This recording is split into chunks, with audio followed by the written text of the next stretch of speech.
बलिया के रसड़ा स्थित सहदेव पौधरिया महाविद्यालय परिसर में उत्तर प्रदेश सरकार के पूर्व मंत्री एवं पूर्व विधायक घूरा राम की छठी पुण्यतिथि पर श्रद्धांजलि सभा का आयोजन किया गया। कार्यक्रम में विभिन्न राजनीतिक दलों के नेताओं और कार्यकर्ताओं ने उन्हें श्रद्धा सुमन अर्पित किए। श्रद्धांजलि सभा का आयोजन उनके पुत्र संतोष कुमार गर्ग, चिलकहर ब्लॉक प्रमुख आदित्य गर्ग तथा अभय कौशल ने किया। इस अवसर पर समाजवादी पार्टी के वरिष्ठ नेता एवं पूर्व मंत्री अंबिका चौधरी, फेफना विधायक संग्राम सिंह यादव, बाबा साहब अंबेडकर वाहिनी के राष्ट्रीय अध्यक्ष मिठाई लाल भारती, कांग्रेस प्रदेश सचिव अनुसूचित मोर्चा राजेंद्र प्रसाद सहित विभिन्न दलों के नेताओं और हजारों लोगों ने श्रद्धांजलि अर्पित की। क्या कहना चाहेंगे सर सहदेव घूरा राम जी के विचारों को अवगत करते हुए? मैं राजेंद्र प्रसाद, प्रदेश सचिव, कांग्रेस कमेटी उत्तर प्रदेश। आज मैं घूरा राम जी के श्रद्धांजलि देने के लिए मैं आज रसड़ा में उपस्थित हूँ। क्योंकि घूरा राम जी दलितों के साथ हमेशा जुड़े रहे। वो छात्र नेता से मैं जानता हूँ उनको, क्योंकि बहुत सीनियर थे। वो हमारे चाचा के साथ पढ़े हुए थे। हमारे घर आना जाना इनका था। इनका पारिवारिक पृष्ठभूमि बहुत ही अच्छी रही और हम लोगों को इस जिले में उनके नाम से लोग कांपते थे। किसी भी दलित के ऊपर आंख उठाने वालों को जो है वो जानते थे कि घूरा राम आ जाएंगे।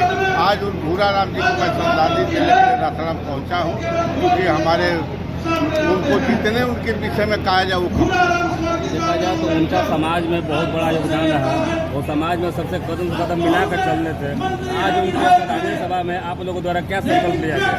जी हाँ, समाज में घूरा राम जी का बहुत बड़ा योगदान रहा। उन्होंने बलिया जिले का ऐसा कोई गांव नहीं होगा दलित गांव जिस गांव में वो न गए हों, किसी के सहयोग के लिए न खड़े हों। हमेशा वो खड़े रहते थे, सुख दुख में हमेशा उन्होंने साथ दिया।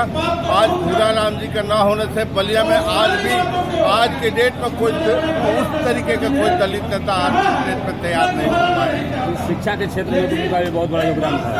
शिक्षा के क्षेत्र में तमाम उन्होंने जब विधायक बने थे तो तमाम कॉलेज स्कूल अपना बनवाए और शिक्षा के क्षेत्र में भी ध्यान देते थे।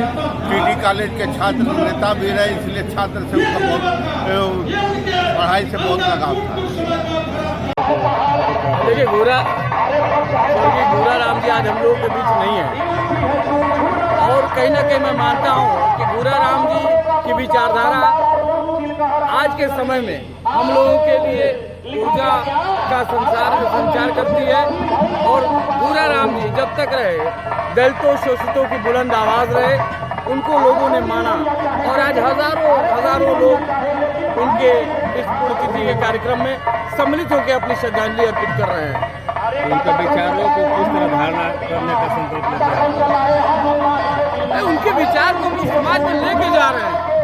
उनके विचार को ही हमारे आदरणीय राष्ट्रीय अध्यक्ष अखिलेश यादव जी ने जो पीडीए का गठन किया, जो पीडीए का बुलंद नारा दिया, वो घूरा राम जी कहीं ना कहीं उसके लिए प्रेरणा स्रोत रहे। घूरा राम जी जो बस बहुजन समाज पार्टी को छोड़ के अखिलेश यादव जी उन्होंने दलित शोषितों पीड़ितों की आवाज़ बनने के लिए माननीय राष्ट्रीय अध्यक्ष जी ने पीडीए की आवाज़ को बुलंद किया।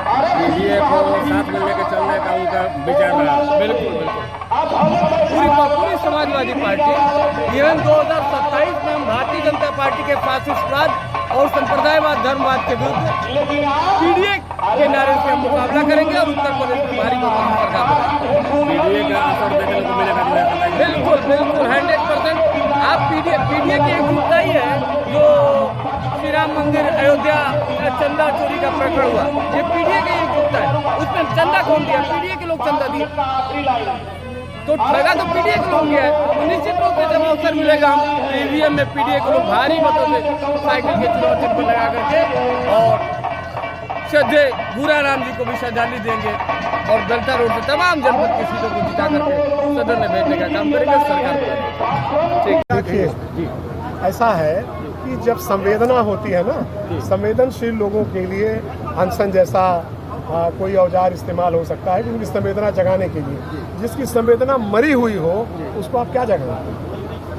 इसलिए जो संवेदना जिसमें है ही नहीं, वो किसी के जीने मरने से उसका कोई मतलब नहीं है। धन्यवाद। योगी सरकार से एक मंत्री ने कल कहा कि धर्मेंद्र प्रधान जी अच्छे और ईमानदार ही झूठ पर चलता हो, अब उन पर टिप्पणी में क्या जनता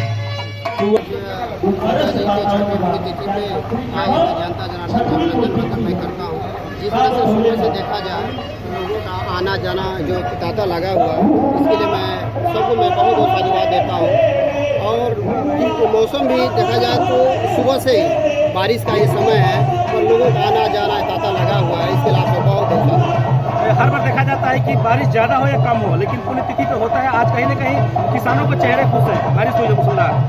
देखिए कहीं ना कहीं जिस तरह से हमारे पिताजी चाचा जी जिस लोगों की मदद करते थे, शायद लगता है कि प्राकृतिक भी खुश है, वो भी आशीर्वाद दे रही है। जैसे कि आपने कहा कि किसानों का चेहरा खुश है, तो ये हमारे पिताजी के साथ प्रकृति का भी आशीर्वाद है। आज बारिश हुआ किसान भी खुश है। पिताजी के मार्गदर्शन को देखते हुए क्या संदेश या और सीख लेना चाहेंगे? देखिए मेरे पिताजी जिस तरह से जहाँ जात जुल्म अत्याचार अगड़ा पिछड़ा जिसके ऊपर भी होता था, जिस तरह से बढ़ चढ़ करके हिस्सा लिया करते थे, आज हम वही प्रयास करें उनके पद चिन्हों पर चलने का काम करें। मौसम खराब के बावजूद भी हजारों की संख्या यहाँ देखी जा रही है, लोग आ रहे हैं जा रहे हैं, क्या कहना चाहेंगे जो लोग आ रहे हैं आपके कार्यक्रम में? तो मैंने बताया तो सुबह से ही बारिश हो रही है, फिर भी लोग आ रहे हैं जा रहे हैं। ये सब ये पिताजी का कर्म है, उनका कर्म है जो कि लोगों को यहाँ कोई दल नहीं, सर्वदलीय के लोग आ रहे हैं, सर्वदल के लोग आ रहे हैं और श्रद्धांजलि अर्पित कर रहे हैं और हम सबका आशीर्वाद देकर जाने का। पिताजी का एक सपना था, बुजुर्ग लोग बताते हैं कि राजनीतिक सियासत हमारी चलती रहे, जनता का सेवा करते रहे, कहीं ना कहीं घर से भी मेरा बेटा चाहे भतीजा विधायक रहे। आप सबका आशीर्वाद रहेगा, जैसे मेरे पिता चाहते बढ़ चढ़ के हिस्सा लिया करते थे और आप सबका जनता का आशीर्वाद रहा तो वैसे काम करें। बेलथरा में बहुत चर्चा है, क्या कहना चाहेंगे? बेलथरा में बहुत ज़्यादा चर्चा है आपका। ये राष्ट्रीय नेतृत्व का मामला है जो राष्ट्र में आशीर्वाद देगा और हमारे बड़े नेता आशीर्वाद देंगे और निश्चित आगे लड़ाई लड़ी जाएगी।